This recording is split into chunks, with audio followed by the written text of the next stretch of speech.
그 다음 요것도 저희들이 이제 냉해로 판단은 했는데요. 이렇게 먹물같이 이렇게 이제 표시가 나는데 이 털을 밀어봐도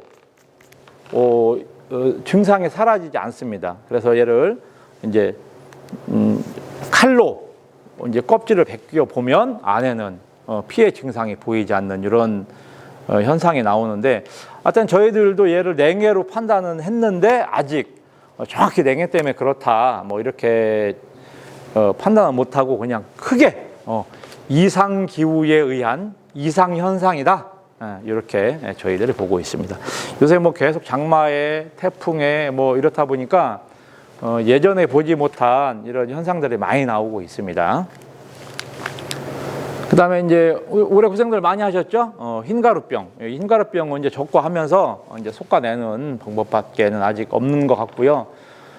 이 흰가루병이 이제 커서도 나오면 지금 마땅한 약제는 없습니다. 그래서 이제 한 가지 응용할 수 있는 기술이 사과 흰가루병에 등록된 약제 중에 복숭아 잿빛무늬병이나 잿빛 곰팡이병에 같이 등록되어 있는 농약들이 좀 있어요.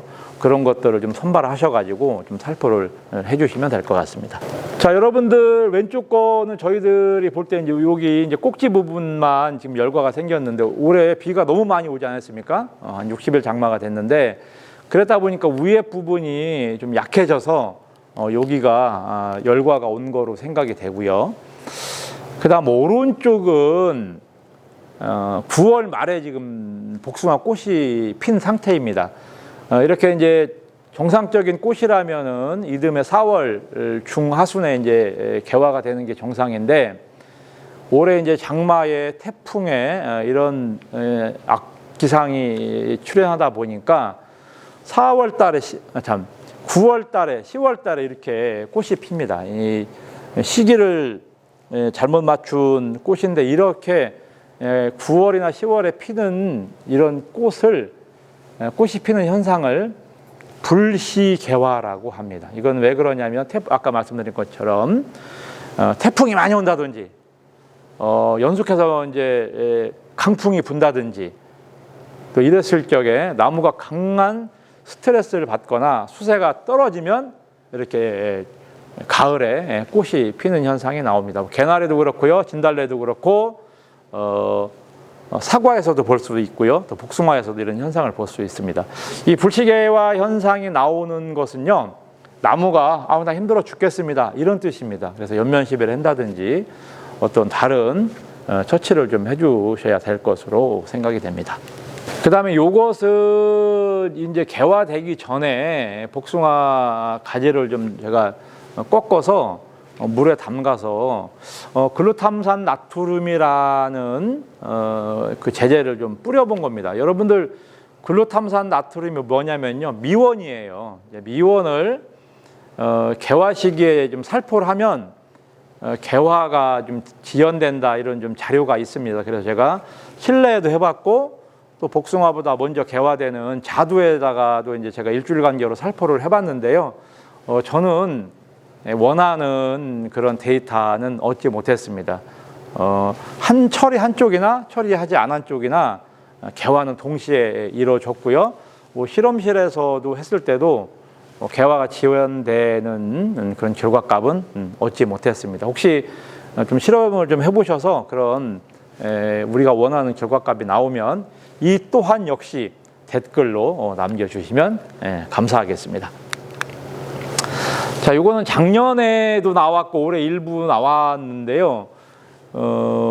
이렇게 처음에 보면 노린재가 계속 여러 군데를 좀 찌른 것 같은데, 또 자세히 보면 또 그렇지도 않은 것 같아요. 그래서 이게 이제 노린재가 찍었다, 아니다, 뭐 다른 병이다, 아니다, 뭐 생리적 현상이다, 이렇게 얘기를 하는데, 아직도 제가 볼 때는 정확하게 이거 규명이 안 됐습니다. 이것도 혹시 정확하게 원인을 아시는 분들은 댓글로 남겨주시기 바랍니다. 이건 이제 올해 우리 지역에 이제 저희들이 이제 현장을 나가서 낙과된 사진들을 좀 찍어본 모습인데요. 아까 먼저 사진은 구덩이를 파서 버렸고, 이분은 이렇게 과원 한 켠에다 이렇게 낙과된 걸 계속 모았는데 마음이 아프죠. 다 자식 같은 복숭아인데 이렇게 이제 수확기에 버려야 되니까. 그런데 올해 워낙 기상이 도와주질 않아가지고 이런 현상이 많이 나왔습니다. 자, 이것은 올해 또 작년에 제가 낙과된 복숭아를 계속 좀 수집을 했습니다. 매일 거의 이제 현장에 나가서 주인 양반하고 얘기하다가 떨어지는 거 주워서 오고 떨어진 거 주워서 이런 식으로 계속 이제 수집을 했었는데 그 낙과된 원인은 이제 여러분들이 아시는 것처럼 뭐 여러 가지가 있지 않습니까? 첫째 꼭지가 이렇게 뻥과가 난 경우, 그다음 왼쪽의 사진처럼 순나방에 꼭지를 가해한 경우, 그다음에 요거는 씨가 2개입니다. 아까 말씀드린 것처럼 쌍배과. 그다음에 이런 거 같은 경우는 내과피가 거의 그렇게 갈라져 있어요. 이런 것들은 이제 낙과가 됩니다. 수확기에. 그다음에 요 사진은 이제 낙과된 거를 저희들이 이제 주워와 가지고 이제 갈라봤습니다. 그랬더니 헤칼이 난 것도 아니고 순나방이 먹은 것도 아니고 꼭지가 물은 것도 아니고 전혀 뭐 이상이 없습니다. 그런데 낙과가 굉장히 많이 됐어요.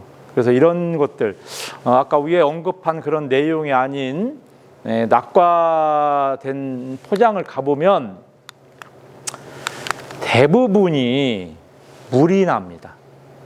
물이 나요. 그래서 제가 어떤 자료에도 유튜브 쪽에는 이제 게시를 했는데 이 물이 나는 땅은 이 나무 자체에서 호르몬 변화가 있기 때문에 멀쩡해도 낙과를 시킨다. 이런 자료가 있습니다. 그래서 위에 언급했던 그런 내용이 아닌 이런 낙과가 지는 포장은 물이 낀다고 보시면 될 것 같아요. 그래서 계속 제가 말씀드리지만 물이 나는 곳에는 복숭아를 심으면 된다, 안 된다? 안 된다가 정답입니다. 절대 심으시면 재미가 없어요. 그래서 다른 작목으로 전환하시든지 아니면 배수 대책을 하시든지 이렇게 하셔야 되겠습니다. 자, 요 앞전에 보신 요 포장도 거의 이제 낙과가 많이 된 포장인데 여기는 포도를 재배하시다가 과원을 이제 그대로 이제 복숭아를 심은 케이스인데요. 여기도 제가 가보니까 물이 납니다. 원래 논이었고 그 논에다가 밭을 만들어서 이제 시설을 하셨던 그 밭인데 올해같이 한 60일 장마가 되지 않았습니까? 그러니까 영락없이 다 뱉어낸 겁니다. 구덩이를 계속 파는 거예요. 아침에 구덩이 파서 밤새 떨어진 거 묻고 그 다음날 가면 또 구덩이 파고 오늘 밤에 떨어진 거 묻고 복숭아 수확 할 수도 없거니와 돈이 안 되죠. 그죠? 그러니까 물이 나는데 이런 밭은 아무리 재배 기술이 좋은 분이 이 나무를 재배를 해도 한마디로 재미가 없다. 이렇게 보시면 될 것 같습니다. 자, 시설하우스에다가 복숭아를 그냥 심으셨던 거죠. 아까 이제 낙과 원인 중에 물이 이렇게 차는 곳은 낙과가 이제 굉장히 오래 심하게 됐습니다. 그다음 이 밭은 더합니다. 여기 이제 이 사진을 보시면 여기 이제 물이 끼는 걸 이분이 알아요. 이 두글 이렇게 두둑을 높게 만들어서 심은 것은 여기가 이제 물이 차는 걸 알기 때문에 두둑을 높이 심었는데 워낙 비가 많이 오다 보니까 여기 보세요. 거짓말 좀 못해가지고 배를 타고 다녀도 될 정도로 물이 이렇게 많이 찼습니다. 이런 밭은요 복숭아 재미없습니다. 조금 뒤에 사진 보시면 수지 많이 나옵니다. 그렇죠? 어떤 분은 아유 이 복숭아 나무에서 웬 젤리가 나오냐 그러는데 다 물 때문에 그렇습니다. 다른 원인도 있겠지만 주 원인은 물이다. 이렇게 판단을 하시면 되겠습니다. 자, 우리 지역에는 올해 이제 큰 비가 오지는 않았습니다. 그런데 이제 저희 지역 상류 쪽에 용담댐이라는 그 댐이 있는데 뭐 여러분들 언론에서도 많이 보셨을 거예요. 그래서 이제 수위 조절을 실패하다 보니까 일시에 댐문을 개방해서 우리 지역에 이렇게 수해가 났습니다. 그래서 여기 사진에 보시면 지금 수해가 나서 이제 물이 잠겼던 곳과 물이 잠기지 않은 위쪽이 엄연하게 지금 구분이 되고 있죠. 아래쪽은 물이 잠긴 쪽, 위쪽은 지금 물이 안 잠긴 쪽인데 아래쪽은 뭐 다 지금 낙엽이 지고 달려있던 복숭아는 다 녹고 지금 이런 형편인데 아마 올해 이 밭 같은 경우는 월동 대책을 좀 더 신경을 써 주셔야 되지 않을까 이렇게 생각이 됩니다. 근데 지금 이 밭에 가보면요, 새순이 막 돋아요. 지금 나무를 양분을 계속 나무에 저장하는 시기인데 새순이 돋는다? 이게 나무한테 플러스가 될지 마이너스가 될지는 모르겠는데 제 생각은 얘도 아까 불십 개화처럼 나무가 굉장히 힘들어 하는 그런 표현일 거로 생각이 됩니다. 그래서 올겨울에 조심해야 되지 않을까 이렇게 보고 있습니다. 이제 복숭아 낙과 아까 이제 잠깐 언급을 해드렸지만 이제 보통 이제 겨울에 나무를 가르게 자르는 강전정이 있고요. 그 다음에 이제 정례하고 여러분들 이제 적화하고 적과하는데 원래 이제 뭐 예비적과 본적과 그다음 수정적과 뭐 이런 식으로 하라는 거 아닙니까? 근데 농촌에서 한번 따내기도 바쁜데 사실 그거는 말이 안 되죠. 그러니까 너무 강하게 한번 해버리니까 양분이 한쪽으로 몰리다 보니까 이제 낙과가 낙과가 발생하는 수도 있고요. 아까 말씀드린 것처럼 쌍배과 순나방, 꼭지무름 뭐 이런 것들이 있고 또 물 속에다가 재배를 하다 보니까 이제 호르몬의 변화가 있어서 또 낙과되는 경우도 뭐 있고 이렇습니다. 그래서 올해 같이 기상이 더 도와주지 않는 해에는 낙과가 더 많다. 이렇게 판단하시면 될 것 같습니다. 자, 오늘이 10월, 지금 이 녹화를 뜨는 날이 10월 8일이죠. 네, 8일인데, 이제 조생종, 중생종, 만생종까지 우리 지역은 거의 한 95% 이상 수확을 마쳤습니다. 이제 수확을 마치시면 여러분들 뭐 하셔야 됩니까?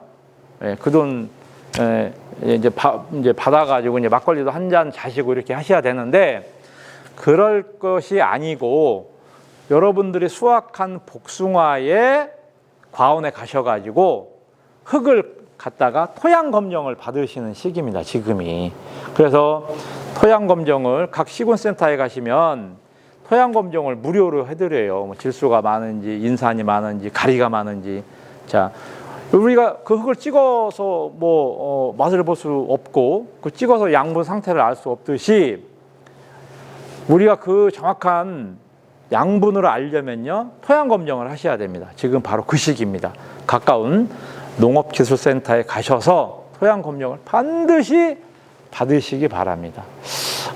저는 예전에 농업인 여러분들이 상담 받으러 오실 때 토양 검정을 안 했다고 그랬으면 저는 상담 잘 안 해드린 적도 있었어요. 제가 볼 때는 사람이 건강검진 받는 거와 마찬가지로 복숭아 건강검진은 토양 검정이라고 생각합니다. 반드시 토양 검정을 받으시기 바랍니다.